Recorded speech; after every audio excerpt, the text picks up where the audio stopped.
Hey guys, welcome back to my channel.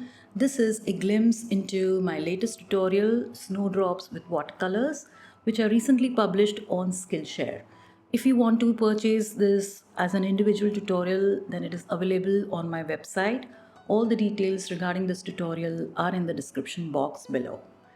Painting white flowers with watercolors on a white paper is always a challenge, especially since we don't use white color in this medium.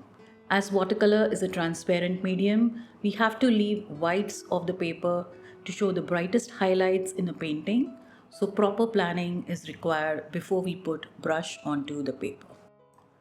So let's quickly go through all the materials that I have used for this painting. The paper is from Arch 100% cotton hot pressed paper in size A4. Other than that, I'll be using an H pencil and a kneaded eraser.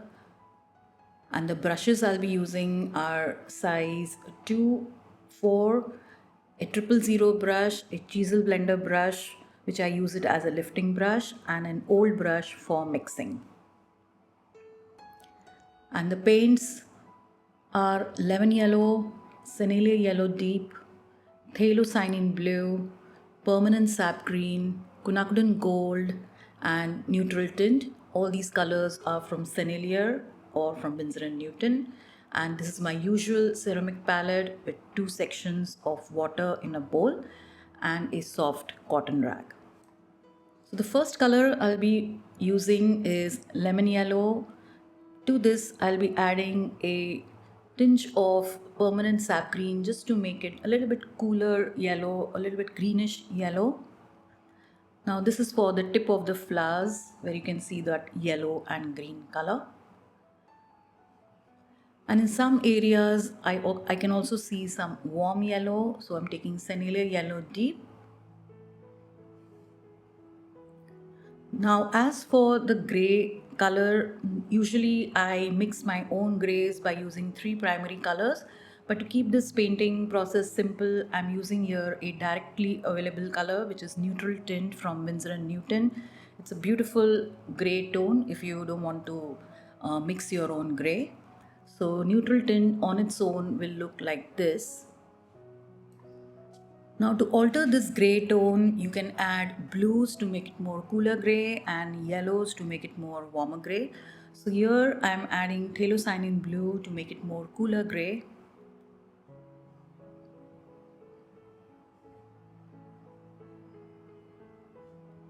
And then I'll take quinacridone gold. And to this I will mix a little bit of neutral tint to get our warmer gray.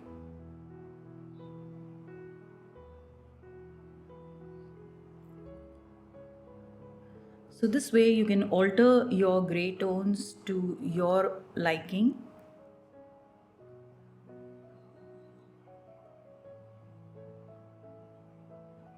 I can see more of a greenish gray color, so I'll be using this tone for all our warmer grays. At the same time, I'll be keeping some phthalocyanine blue on its own. And now for the green color, I'll be mixing lemon yellow plus permanent sap green, again to keep all the mixing very simple. I'll add more of sap green, and these are the colors that we'll be using initially for all the flowers. Now with a kneaded eraser, I'll just lighten up the sketch. We will start with the flowers first. So first what I do is I secure all the lightest color on the flowers which are yellows. So somewhere I even drop Sennelier yellow deep into the lemon yellow. Once this step is done, then I come in with my grays.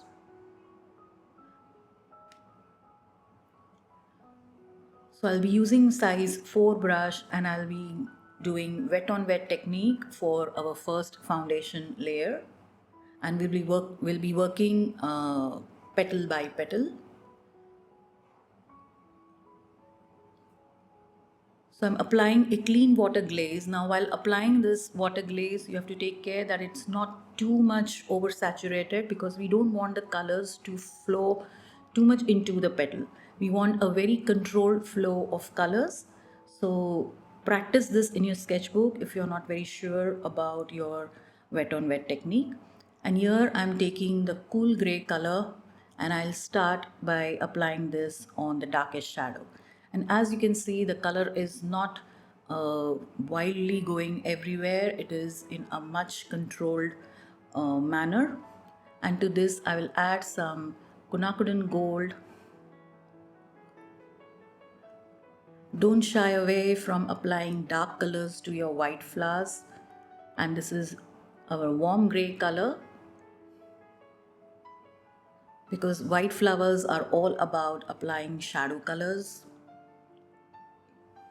And at this stage, we are only laying the foundation, so we'll not be concentrating on the veins, only the shadows which are seen under the veins. And here I move on to the next petal and I give a clean water glaze. Ensure that all your yellows are completely dry. And I'll take the warm gray and I'll start with the darkest area. To have a good control of your color on the paper, just take very little color on the tip of your brush.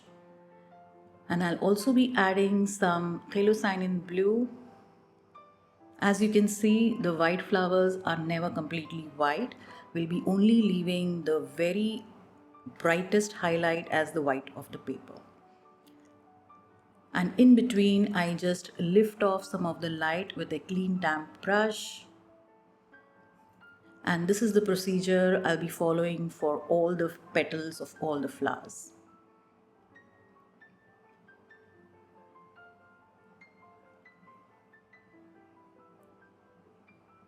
And since we are leaving the background white, even the tip of the flowers will get some color, though you can see them very bright in the reference picture. Here again, I'm applying a clean water glaze. I'm even taking the glaze over the yellow areas.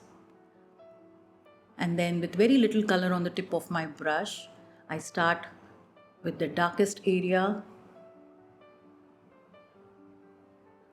I'll also drop in some quinacridone gold. And then with a clean damp brush, I just blend it into the background. I continue like this on all the flowers. Working with wet on wet will give me a very soft base for all my upcoming layers, which I'll be doing it with wet on dry or with dry brushing. With white flowers, it's always better to work slowly and gradually with a lot of layers. Don't try to make it too dark right on the first layer.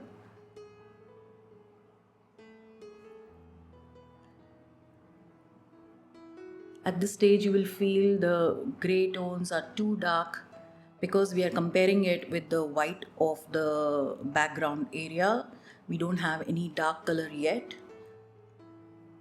So that is why it's always advisable to work with layers. I switch between cool and warm grays.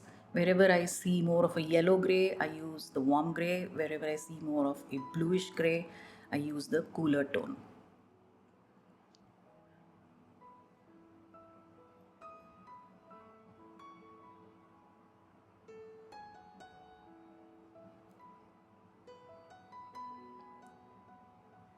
In this way, I come to this last flower with our first foundation layer.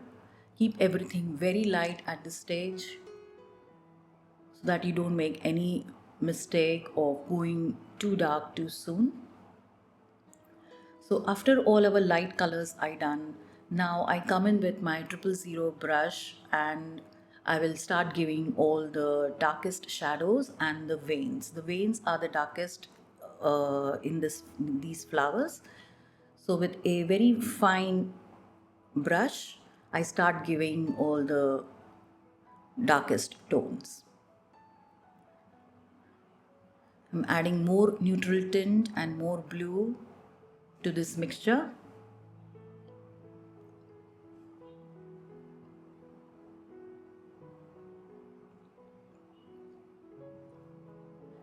And I'm using another brush to just soften whatever color we have applied so that I don't have to keep on washing my active brush again and again.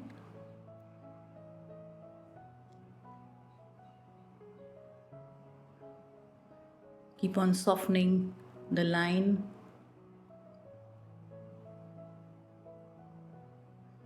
In this layer, we'll be only concentrating on the darkest shadows and the veins, as I told you.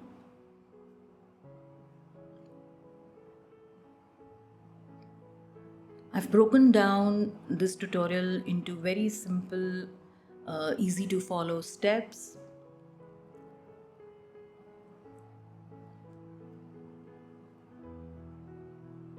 I'm mixing more of quinacridone gold to the warm grey for the very light veins that I can see on this petal.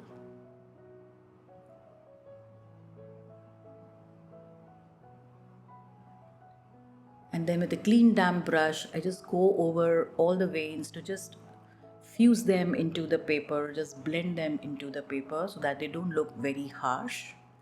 Same thing I'll do on the second petal. I start with the deepest shadows, especially which is under the petal which is overlapping it.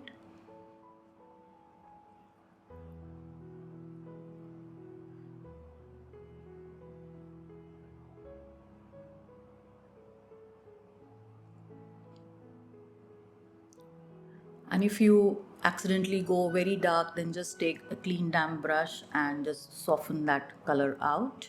Or you can even take your lifting brush and just lift it out.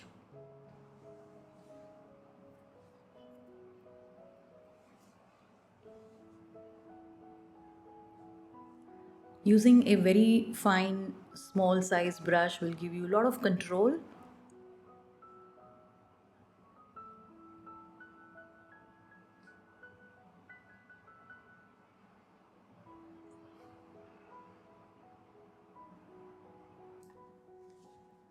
When painting white flowers, the focus is entirely on painting the shadows and the reflected light.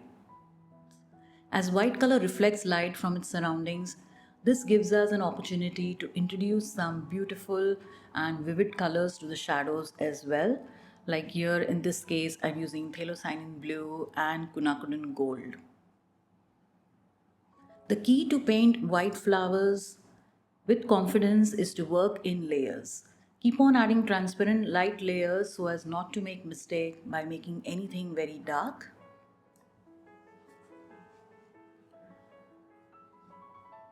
If you feel any of your veins are too dark or they are clustered together, you can just lift it off with a lifting brush.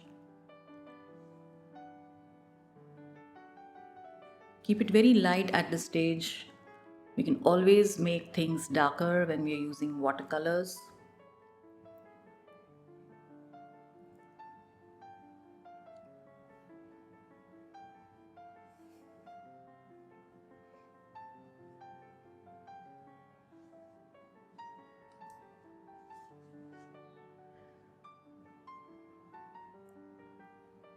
Similarly, on this flower, I color all the very darkest part of this flower and I'm going in now to the veins.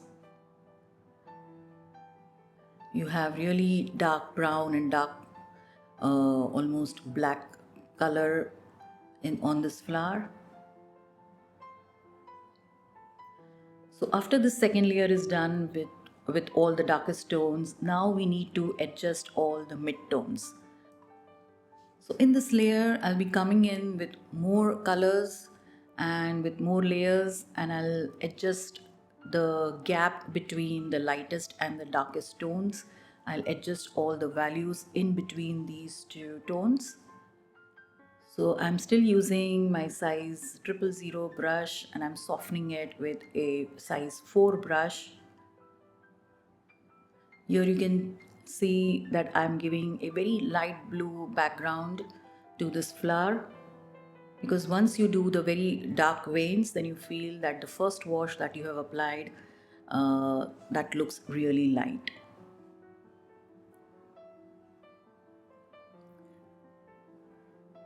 So this is the tonal adjustment layer of the flowers, and we'll be doing furthermore after the whole green areas are done. So now let's start with all the green parts of this painting. So for this now I have mixed sap green and yellow for the very lightest green. For the mid green it is sap green and phthalocyanin blue, and for the very dark green it's sap green, phthalocyanin blue and neutral tint.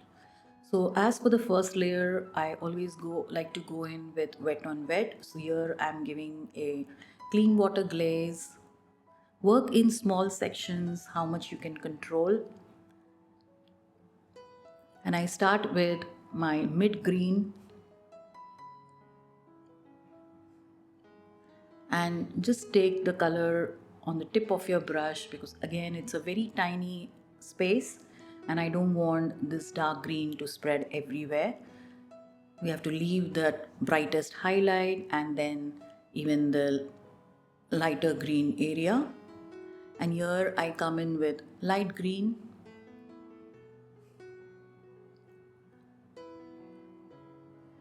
leaving the highlight area.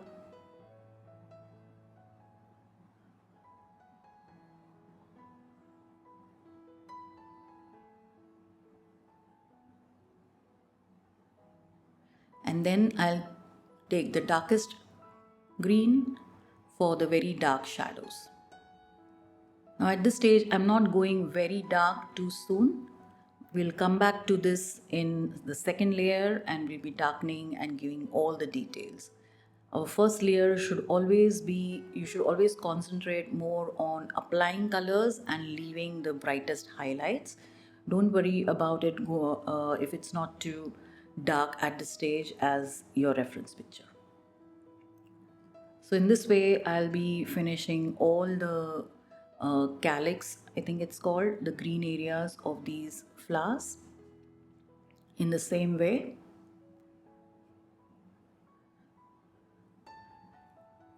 And here I have just painted half of the stem, which I'm comfortable with from this angle. And then I'll soften the top part of the stem so that it doesn't get a hard line edge.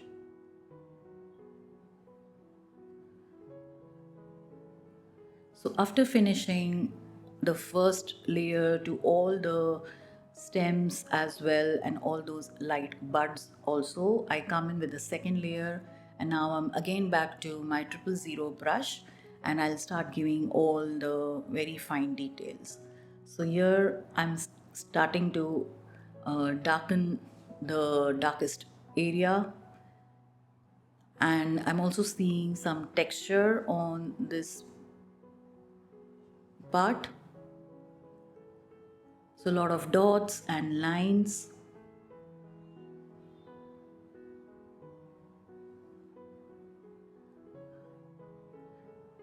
And with the lighter green, I'll just blend that darker green into the paper.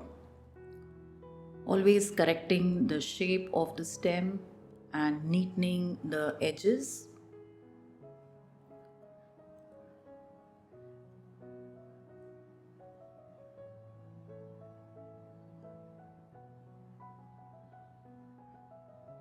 There is some texture and some color to be seen in the highlight as well.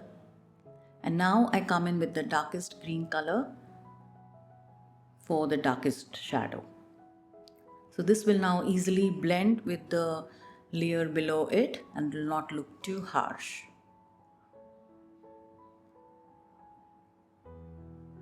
So this way I finished all the stems and the leaf and the buds, working with multiple layers so that everything is under our control.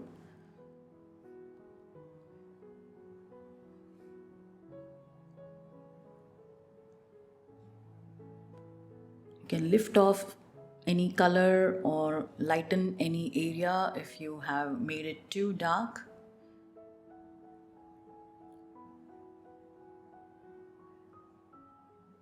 At this stage, I'm going in with more finer details.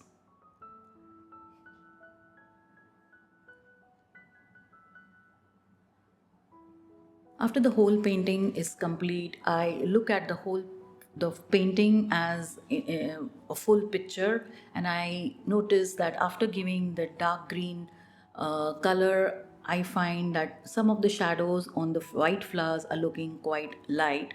So this is our final adjustment tonal value stage, where you bring the whole painting together by looking at it from a distance. And this is a very important step. It will just take 10 to 15 minutes of your time, but don't miss this, because till here you are painting everything as an individual entity, but in the end you will be looking at the painting as a whole. So it's very important to have all your values corrected properly as a whole thing. So after all your green parts are done, then just have a glance at your white flowers, whether it requires any more uh, improvements. So we come to the end of this video, and I hope you enjoyed this short version of this tutorial. The longer version, which is 3 hours and 15 minutes tutorial, is available on Skillshare, as I told you. And if you don't want any subscriptions on any platforms, then you can also purchase this tutorial individually from my website as well. So if you like this video, then do give it a like, and subscribe to my channel if you haven't already. I'll come in with more videos like these. So see you then. Bye.